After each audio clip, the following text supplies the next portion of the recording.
I'm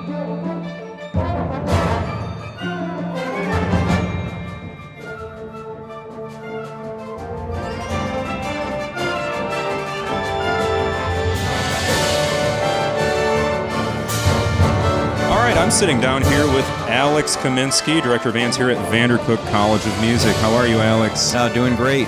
Good. Thanks for having me out on this hot and rainy day out here in lovely Illinois. Yeah, actually it was sunny up until today, so I don't know what happened. Until I showed up. Oh. Well, we'll get right into it here. I appreciate you taking some time out to sit down here. But as we kind of typically start the show, if you wouldn't mind doing a kind of brief musical upbringing career path, and we can go right into the rest of it. Sure. Well, I was born and raised in Miami. I've lived in Florida all my life, with the exception of when I did my graduate work at Indiana University. I'm a clarinet player, went through junior high school, started in 7th grade, played all the way through high school, was my high school drum major, and went straight into the University of Florida, majored in music ed. Kind of knew I wanted to do that. Pretty much when I was a senior in high school, I sort of made that conscious decision. In fact, I remember when my band director came up to me in the second semester of my senior year and said, Alex, what do you plan to do with your life? And I said, Mr. Baker, I'd like to be a band director. He said, you made a good choice. Good job. And actually, I never forgot that, and it sort of gave me a little more drive to be like him. Is he still around? Director. No, he passed away several years ago, but he kept tabs on me, and I was super excited one year when he came out to one of our assessments, because he didn't live close by to where I was teaching. Okay.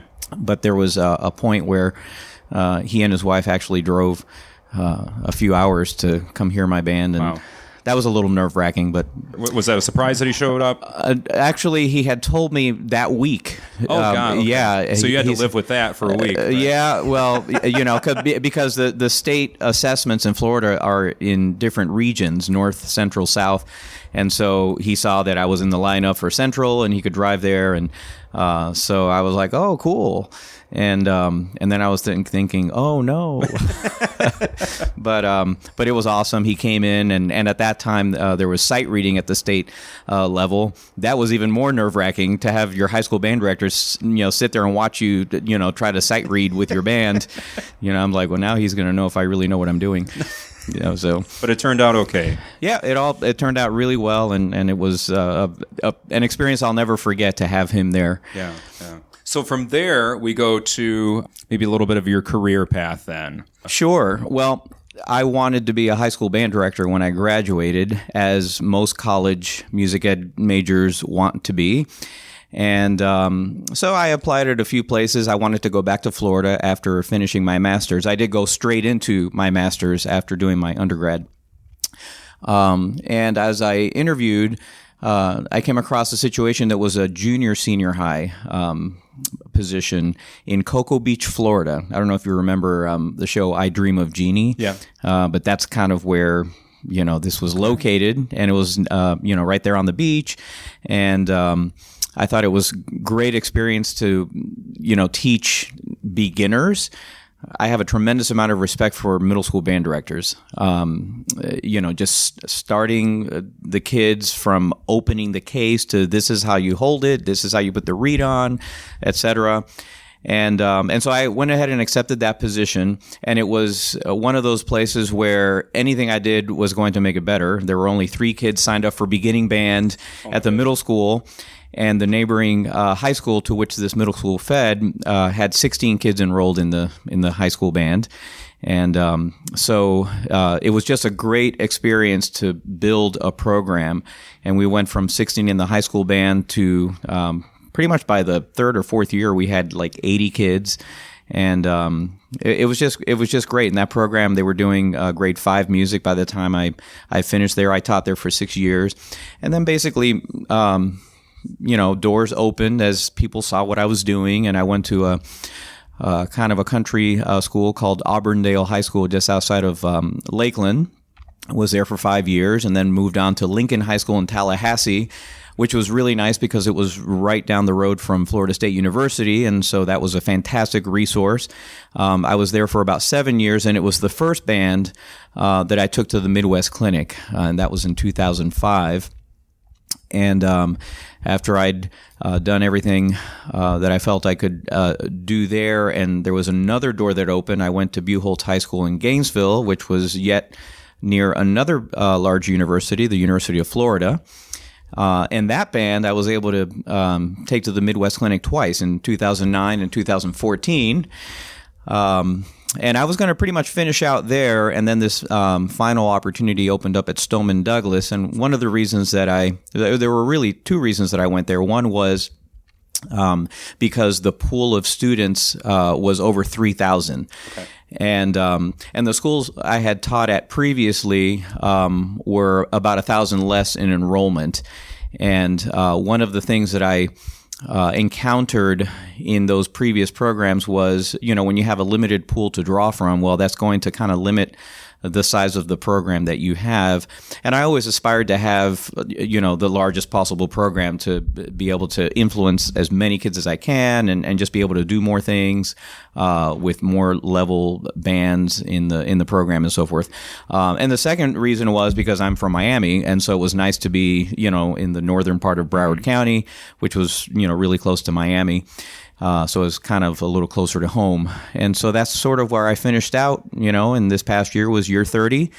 And I was really anticipating retiring there, and I'm done. Yeah. I was going to probably go on another 6 to 8 years at Stoneman Douglas, and then VanderCook came knocking on the door. Okay. Yep. Could we try to maybe dissect and unpack a few things that, not that the Midwest Clinic is the end-all, be-all to success, right? Mm-hmm. But can we maybe talk about the road to Midwest the first time, and then were there any differences in the road to Midwest the second time, third time, fourth? Right, right. Maybe some things you learned, and we can replace Midwest with something else. Even. Sure, the road right. to recruitment, the road to a successful concert, the road to programming, for example. Well, true that the Midwest Clinic isn't necessarily the be-all, end-all, but certainly it is a point of arrival for a lot of us band directors, just because the competition to get in is so stringent, and the level of performance. I remember the first time I went to the Midwest Clinic in 1995, I was just blown away by the level of performance by the high schools that I heard. But along the way, I also, had my bands participate in the Music for All National Concert Band Festival, which was a fantastic event. We did some CBDNA, NBA division conferences and, other concert invitationals, et cetera. So it was sort of a path of continuing to raise the level of excellence of the program. And really the way I did that was to stress and work on fundamentals on a daily basis. Okay. And it's interesting, I was just talking to the grad band here at VanderCook, and I told them, I said, I found myself doing more fundamental work and teaching in these last 5 years than I did even earlier in my career. It's like the more I spent time on fundamentals, the stronger my bands got. Okay. And so I really honed in on that, and the results sort of speak for themselves. How so? So what fundamentals specifically are we talking about? Right. Well, right from breathing, and I really started focusing on a regimen of breathing techniques. I actually use PVC pipe, like little half-inch coupling, and I use balloons. And I did this, having been a high school band director, you have marching band right at the beginning of the school year, and you have band camp. And so I really used the band camp to teach fundamentals to the entire band program. And the cool thing about marching band is that you have the older kids who are mentors to the younger kids. And so they sort of, help them along, providing a model of this is how to breathe, this is the type of tone you want to produce, etc. So we would start in band camp with the breathing, the PVC pipe, the balloons, really know how to use that airstream. And then we did, basically a lot of long tones, buzzing with the brass, and I did this on a daily basis. And then we would move into lip slurs and scale work for dexterity in the woodwinds. And then we would move into like some chordal type warm-ups, some articulation exercises. I taught privately for my first 6 years of being a band director, and like I said, I'm a clarinetist, and my degree at IU was in clarinet performance. Okay.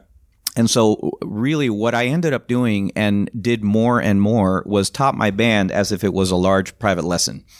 And I am big on having students play by themselves, and I use that as sort of a masterclass.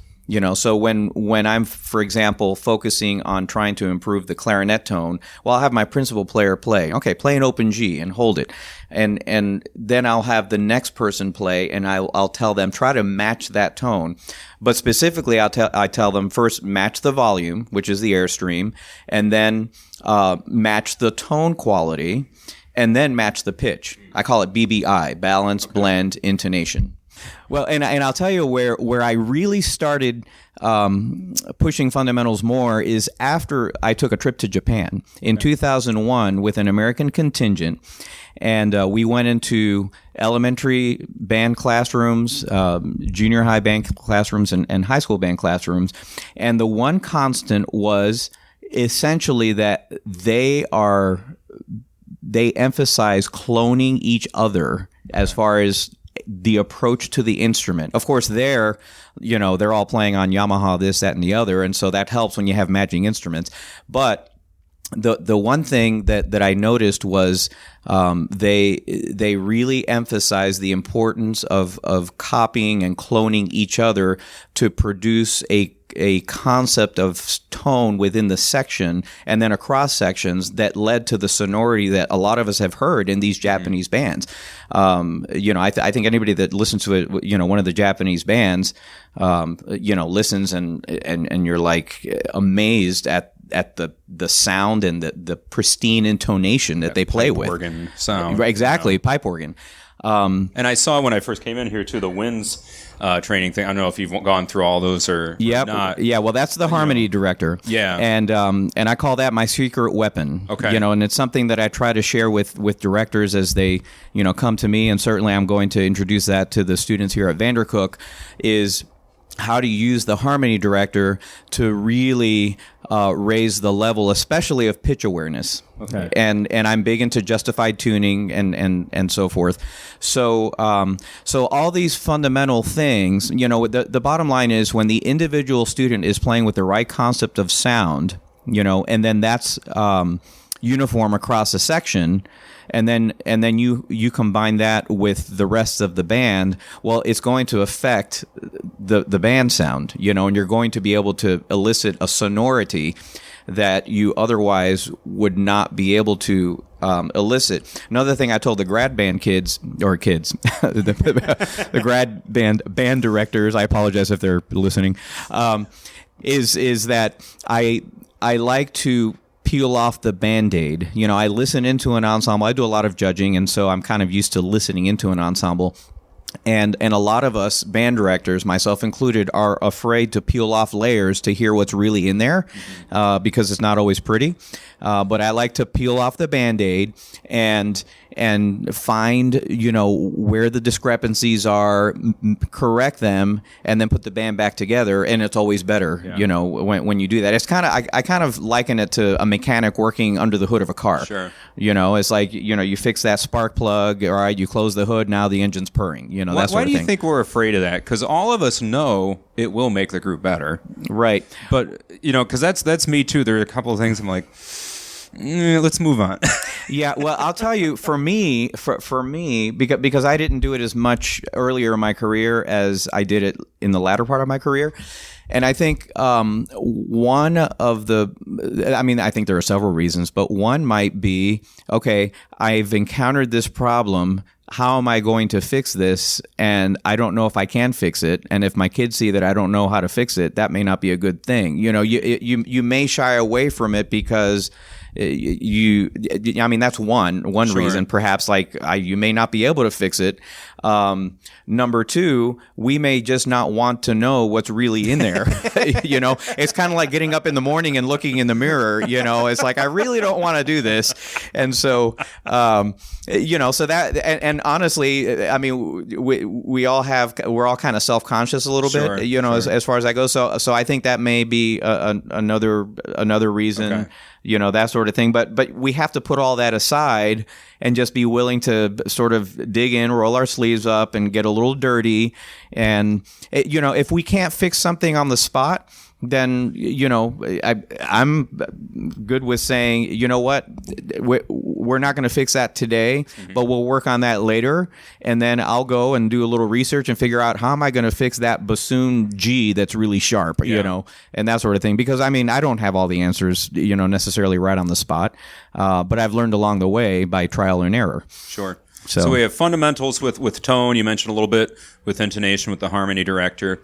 And then, intonation. I mean, that's an issue I often have with my band just because it just takes a while. Do you have any techniques or basically what your method was? Sure. Well, it all starts with one note. And I'm the guy that's going to spend a long time on one note until it sounds at least, pretty characteristic and pretty centered. Okay. And then we move on to the next note, and et cetera. But the one thing that I noticed that young musicians struggle with is knowing the tendencies of their instruments. So with the harmony director, once they're able to produce a tone and center the pitches pretty well independently, we start doing some scale work, and I actually play along with them on the scale with the harmony director, so they can hear, for example, when you listen to a saxophone player, the C sharp tends to be really flat, but then the note right above it, the D with 6 fingers down, tends to be really sharp.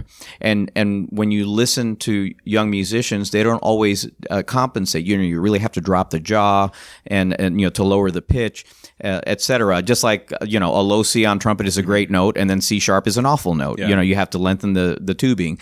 And so the first step is getting the students to hear what in tune sounds like, which is super basic, really, is eliminate the waves. That's why I'm just like, do you hear waves? Yes. All right, let's get rid of those waves. And you go up or down, and it's going to get better or worse. And then the second thing is they need to learn the tendencies of the instrument. And specifically what I tell them is, I want you to know the tendencies of maybe the 5 worst notes on your instrument. Like me being a clarinet player, one of the worst notes is that middle B flat. It sounds, the tone is not good, et cetera. And so what's the tendency on that note? And then maybe, high C on clarinet or whatever. So find those 5 notes that tend to be the most out of tune and be able to manipulate them when you're playing so that you can get them more in tune. Okay. And more times than not, intonation discrepancies tend to be on the sharp side. I mean, if I was to take a poll and ask band directors or even kids in a high school band, when you're out of tune, most of the time, are you sharp or flat? The answer is probably going to be sharp, because that's the tendency. And of course, when the instruments warm up, the pitch goes up. Mm-hmm. And so I think that awareness of this is what I need to do when I play the low C sharp on trumpet, or the partial on D or E on trumpet, which tends to be flat. It's a whole other thing. What do you play? I'm a trumpet player. The trumpet. Okay, Yeah. So I'm talking your lingo. Yeah. And that sort of thing. And again, as a director what these tendencies are. So then you can sort of, as a band director who's teaching a private lesson in the midst of a rehearsal, tell your trumpets, all right, trumpets, when you play this note, you're going to kick out the third valve slide. When you play this note, you're going to kick out the first valve slide, like the high A, or whatever. And just giving the students the awareness of this is what you need to do. I think that's another big step in the right direction as far as intonation goes. So we get some fundamentals going. We treat the band lesson as both tandem with here's ensemble rehearsal, here's private lessons at the same time, just public private lessons. Mm-hmm. Right. So when the music comes into that, then after, and we can talk about programming, that'll be its own chunk, because that's something I always love to hear. Sure. But let's say we get the music out in front of them, whatever your concert cycle might be, from here's the sight read to here's the performance. Could you tell me how that kind of looks in relation to with the fundamentals that you've talked about and maybe a basic rehearsal setup? Sure. One thing that I talk to students that I teach as far as future educators is it's important to spend enough time on fundamentals so that when the students encounter the music, they're not encountering a lot of things that they haven't already encountered in their fundamental training. Okay. And so when I sight read with my bands, I try to start by sight reading literature that is within their wheelhouse, within their level of skill. And of course, then you want to kind of raise that. So you want to challenge them a little bit. It's okay if there's, something in there that's like maybe a little different, a little new, that sort of thing. But you don't want to do some very basic fundamentals and then have them sight read the Hindemith Symphony, because you're going to get about 2 measures in and, it's going to blow up. And so, I generally sight read music that is within their level of capability, but I always, for assessment, will sight read something that will stretch them also. So there will be a piece, that you could call it the project piece of the assessment. For example, with my third band, 2 years ago, the third band really made tremendous progress in the first semester, and so we ended up playing Cajun folk songs, Frank DeKelly. And I didn't know if they could do it. It was 5/4 in the second movement, a lot of unison melody in the first movement, etc. So we sort of kind of read through it, but in pieces. But I heard enough that I'm like, I can teach the fundamentals that they need to get them to a point where they will be able to perform a representative performance of this work. Yeah. And so that's generally what I did with my bands. That I always find that piece that, okay, this is going to be a project. Then I do like the middle piece would be, kind of like the lyrical, piece that helped them grow as far as expression and musicianship in that regard. And of course, we all had to do a march. Sure. But that's pretty much the process. Okay. And then I wasn't the guy that said, well, if you can't read from start to finish, don't do the piece. Yeah. Now I wouldn't suggest that every piece on the program would be something that they can't read from start to finish, or you're not going to get it done.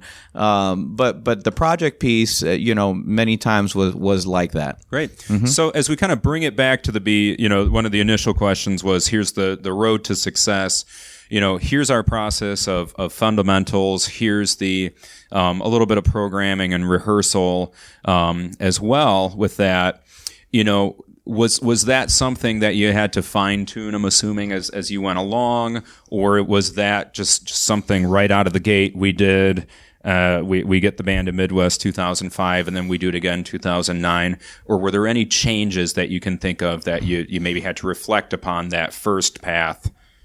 Right. As you brought into the second or third. Well, it's funny because programming is half the battle. I mean, the music is the curriculum. Yeah. That we teach, and I was and have always been a literature junkie. Okay. Like when I was in college in Florida, I would go to as many, at the time they called them contests, or festivals, as I could, and I would, write in the program, oh, that's a great piece, and et cetera. So I had a pretty good working knowledge by the time I finished my graduate degree at Indiana.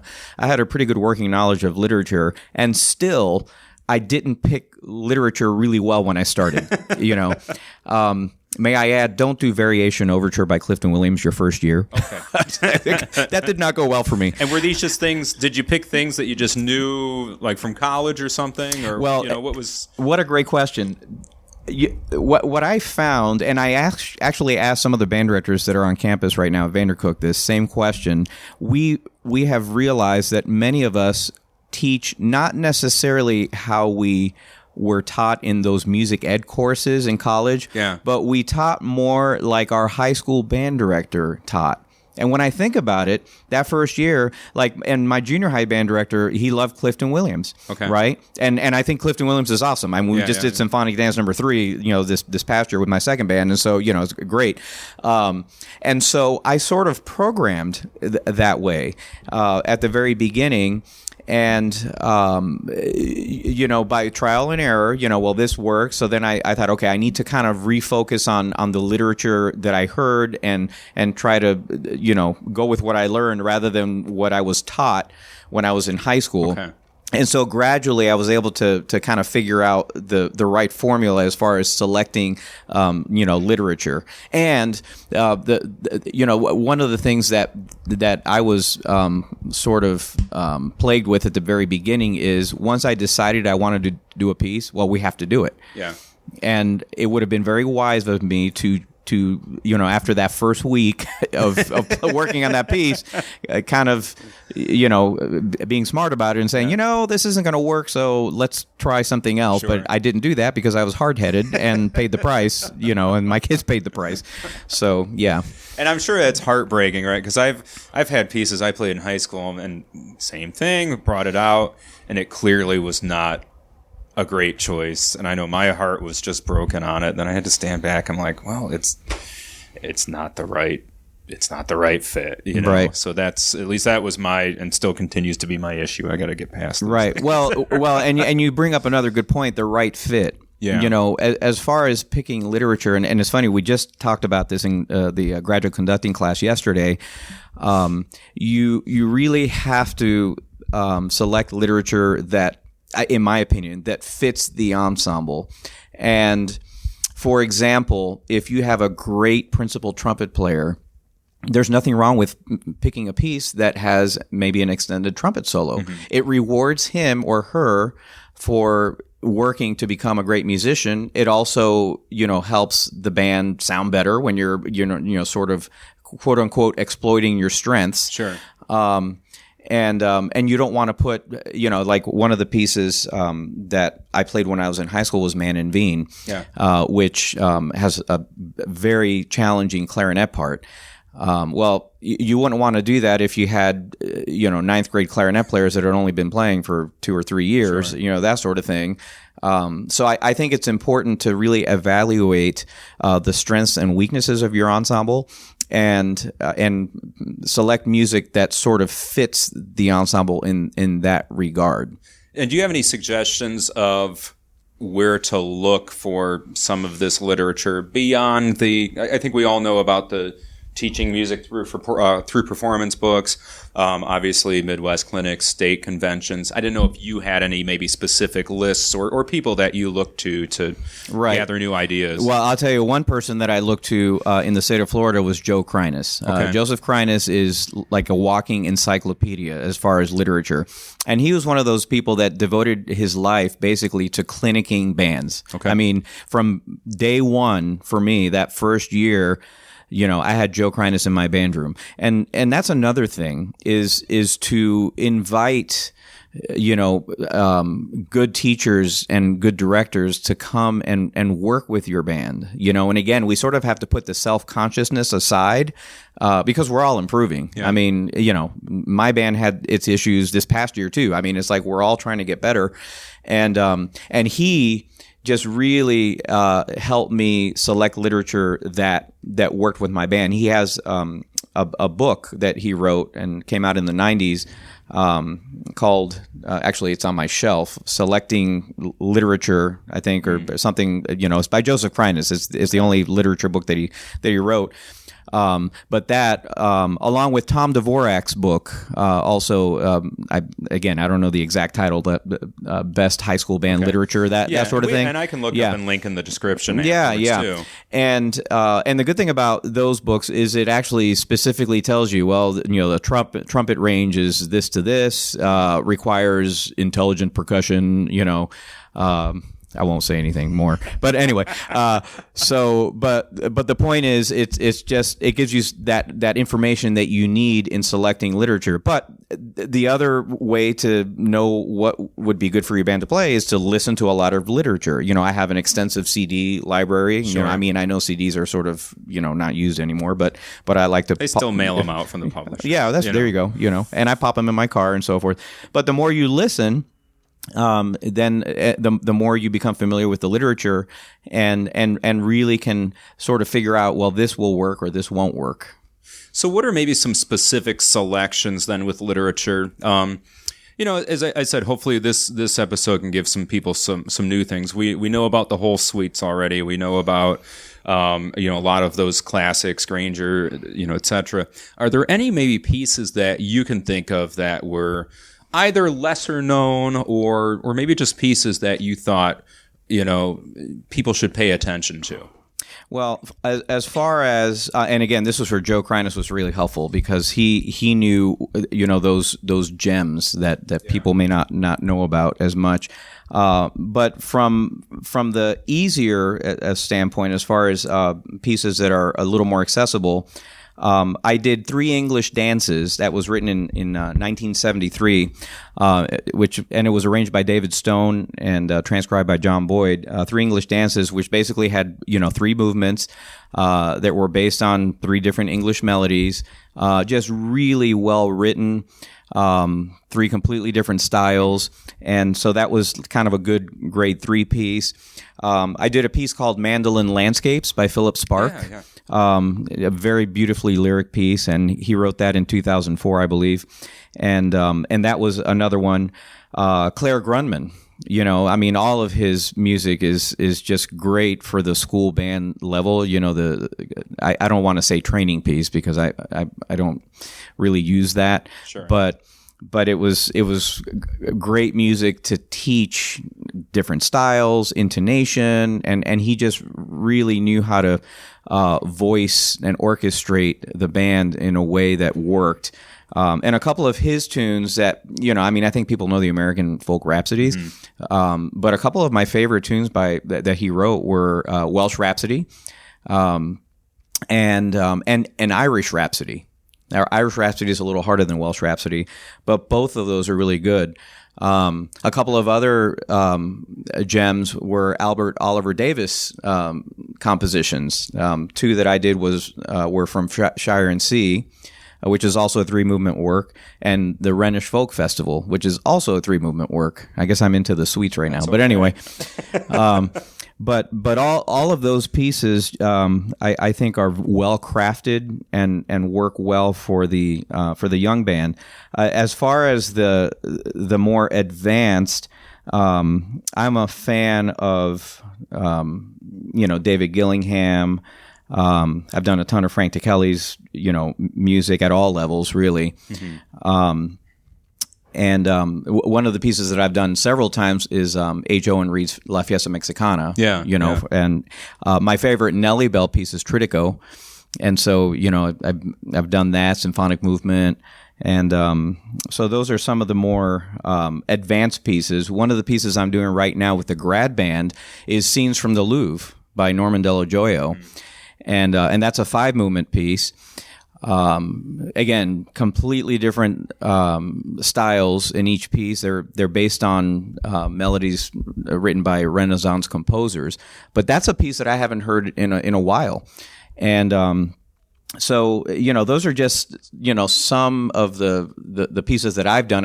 All these pieces I've actually done with my bands over the years. And there are more. I mean, I can sit here. We can just do an entire, sure. Podcast on just literature selection. But there's a lot of good stuff out there that is available to us as wind band conductors. Absolutely. Well, speaking of the grad band, how does your approach with your high school groups change as you go to a graduate band here, and essentially you are helping to train music teachers here, right? Which for me sounds absolutely horrifying. It's something I would just be super stressed about, and right. But that's me. Yeah. I mean, honestly, I can't wait. It's like, it's something, I feel like I've been training for this for 30 years. Okay.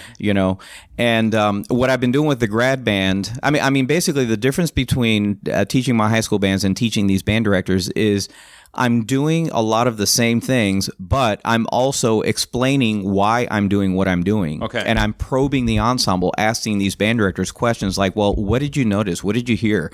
Did something get better? Did something get worse? Which I also did with my high school band.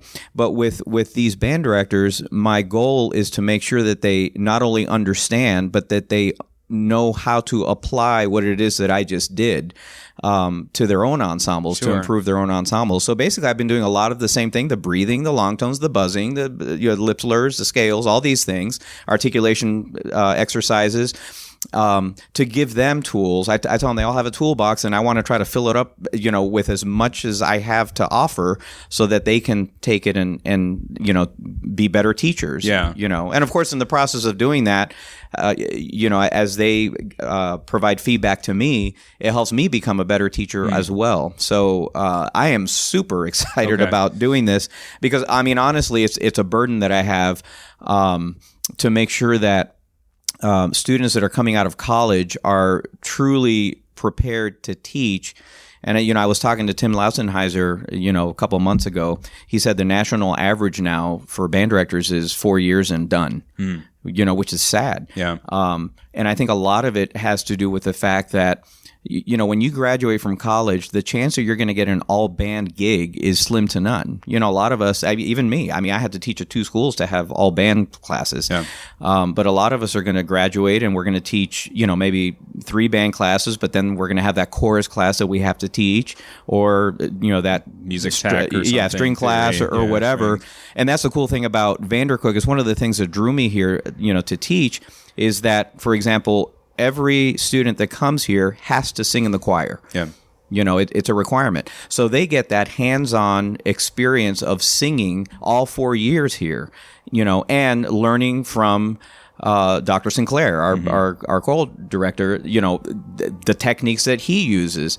And so that's very exciting to me to be able to empower not only future band directors, but current band directors, to give them as much as possible so that they can take that and make their bands better. Absolutely. Mm-hmm. So then if we back up a little bit, at the beginning of the episode, you said you were planning on 6 to 8 more years, and then VanderCook comes knocking, right? Right. So what was the, thought process with that? Here's something that, let's be honest, you probably never thought about this position until that came up. Did you ever think about teaching college even at all? Right. Well, it's interesting because about 15 years ago, the thought of teaching college sort of crossed my mind. Okay. And I talked to my wife about it. And I just felt that my niche was teaching high school students, and so I was like, I really feel like this is what I need to be doing. And I'm glad I did, because, it worked out really well. And, I have a lot of kids that are in music, they're teaching or they're playing professionally, et cetera. And I thought that that's where I was going to end up. Didn't really have aspirations to teach at the college level. One thing that I have been doing the last couple of years, because of this burden of helping train band directors, is I've been doing clinics at our state conference. Okay. And also there's a Florida Band Director workshop that I teach at. It's a 4-day summer workshop. Again, teaching these techniques. How do you teach breathing? How do you teach intonation? How do you teach clarity of the ensemble, etc.? And so this is something I've been doing for the last 2 years. And the more I did that, the more I started getting concerned that I wasn't able to give the time that I needed or wanted to my own program, because I was kind of trying to teach band directors, but also teach my high school band. And then lo and behold, I get this email from VanderCook just saying, Mr. Kaminsky, just want to make sure you know that the position of director of bands at VanderCook is open, and your name came across our conversation through connections to the college, and just letting you know. And this was actually a week before they closed the applications. So when I looked at the job description and I saw what it was, which essentially this school was set up as a band director training school. I looked at this and I showed it to my wife. I said, look at this job description. And we looked at each other and we're like, that's exactly what you've been doing, at these clinics and conferences. And so, fast forward and, here I am. And basically, I feel like, the end of my 30 years, it's time now to give back and prepare teachers to do what I was able to do and hopefully more. Absolutely. And so, that's sort of how it came about.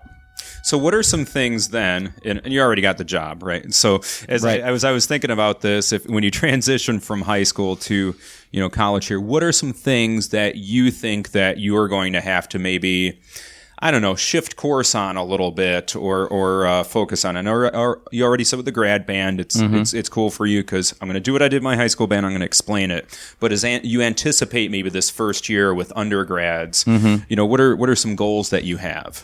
Well, really, it's twofold. My first goal, every musician, every aspiring teacher wants to be a good performer. And so one of the things I want to do is continue to improve the level of performance of the VanderCook band, and also get out into the schools and hopefully attract more of those students that know that they want to be a music educator. Sure. And so through that, raise the level of performance here. And then, secondly, one of the things about teaching teachers is that it causes me to be more self-reflective as far as what I did to teach. Because you get to a certain point that I don't want to say you're on autopilot, but there are certain things that I'm in a routine and I do this, that, and the other, and it works. But now I really need to evaluate and assess, okay, I'm doing this and know how to articulate that to these aspiring teachers so that they can then do it. Okay. And so that would be a little bit of a shift for me where I don't necessarily have to, tell my high school kids, well, this is exactly why we're doing this. And, it gets the lips buzzing and blah, blah, blah. I mean, I would tell my high school kids to a certain point, but I'm really going to have to be more explicit with these students at VanderCook so that they truly understand the value of every single thing that we do in rehearsal and that I'm teaching in the methods of teaching classes, etc. So, okay. So as we kind of close up here, I know one of the things I asked you ahead of time was about your committee work. And I know you're on a couple of committees within the American Bandmasters Association, and I'm sure many other committees throughout your years teaching. So, my question would be what maybe some of those committees that you've worked on, how they have helped music education, and maybe your opinion also on professional development for music teachers. I know we all go to our professional development at the state level, and if we're lucky enough to either have travel arrangements to Midwest or live close by to it, we'll do that. But, maybe your opinion on how music teachers can kind of continue being involved either with others or, maybe with other music teachers or other people outside of music even to kind of, form some connections, get professionally developed, if you would. Sure. Well, I mean, so there are basically two questions there. One is about the committee work, and then the other one is professional development. Yeah. So let me work backwards. Absolutely. Because, we're all here this summer, and your band right now is playing for a Mecca conducting class. Across the street, supervised. Yes. Right, yes, they are being supervised. But anyway, that's a great way to get professional development. So we have these band directors here, and for those of the listeners that don't know, MECA is basically stands for Music Education Center of America, and it's basically housed here at VanderCook, and so we have band directors doing that. We have our 6-week graduate program at VanderCook as well, where band directors can come and do their masters in 3 summers. I mean, I hate to sound like a VanderCook commercial. I was going to say you already got it. I know. Plugging it here, but it's like I'm totally immersed into this. But you're on the clock too. It's fine. right there you go. But then you have the ABC College, sure, which is another one. Con Selmer, has clinics that are fantastic. So the bottom line is I think over the summer is a great opportunity for band directors to go to some of these workshops that are taking place or classes that they can take to further their skills, whatever skills specifically that they want to improve upon. So, and that's also a great way to network because there are great teachers at all of these places. And then, of course, during the school year, hopefully people can go to their state, convention and that sort of thing. But I mentioned before having band directors in your band room, and I think in most places in the country, there are directors within driving distance that are willing to come. I mean, I love going into my colleagues', band rooms, and I look forward to doing that here in the Chicagoland area. So I think the more that we can have contact with other colleagues, the better we become as teachers. So as far as professional development, that's kind of, my thought on that. Okay. As far as the committees, pretty much all the committees that I've been involved with over my career are geared toward the objective of improving music education in some way, shape, or form. So right now, I'm on two committees in the American Bandmasters Association. One is the Sousa Oswald Award Committee, which basically is a composition award that's given. And the reason I like that is because it encourages composers to compose new literature for the wind band medium, and again, that's our curriculum. So trying to get good music into the repertoire, I think is paramount. And so, just like the Ravelli contest and others. And I love listening to new literature. It's like I said, I'm a literature junkie. Yeah. Another committee that I've been on is the School Band Task Force, which is chaired by Roy Holder, who's a veteran. He's retired, but he's a veteran band director, highly successful in Virginia, and the topics that we cover are sometimes sensitive topics, like the last topic that we discussed and did some research on is the use of electronics in the marching arena. Okay. And after so the fist fights got over. Right. And then the blood, and so, and that's a hot topic right now, especially, and I'm a drum corps fan, or have been. I'm a little bit old school, but I understand everything evolves, et cetera. But we talked about miking and about miking soloists, miking, sections, the band and the ethics or not of doing these things and how it affects the acoustical properties of the instruments. And is that truly an assessment of the students that are playing? Like when the sound is I don't want to say tampered with, but tampered with, when and enhanced in certain ways that may not be a true representation of how the band truly sounds. Anyway. So my point is that these are the types of topics that we research to try to provide some guidance to our colleagues and professionals in the ABA as a leading organization. In Florida, I was involved in many committees, and one of them in particular was called the Music Performance Assessment Committee, which is basically talks about evaluation. One of the things that I did when I was on that committee is we revamped the adjudication sheets. At that point, I think it was 2013, there wasn't a rubric that was used when judges used that judges sheet. And so on that committee, I sort of came up with a rubric for the different categories, to really give a little more focus to the judges and to directors, because the band directors can look at the rubric and look and see, okay, is my band consistently playing with correct articulation, consistently playing with good tone quality, etc. So your involvement has kind of shifted. Would you say it's shifted your what do I want to say, perspective sometimes, not on not only bands but your own teaching, I'm assuming, when you're sitting in here with all these other committee members and trying to go towards absolutely common goal. Because really, when you sit on any of these committees, you have to sort of do your own litmus test for yourself. I have to kind of determine, okay, well, where do I stand on this? And then from that point, you have to be grounded, and then you put your opinion forward, and you have to be able to substantiate what you're saying. Well, why should we do this, or why should we not do this? So all these things just make me a better teacher, just because, again, I'm evaluating myself and what I'm doing, what I'm thinking with regard to teaching. Absolutely. Mm-hmm. Well, listen, I appreciate your time today and sitting down with me.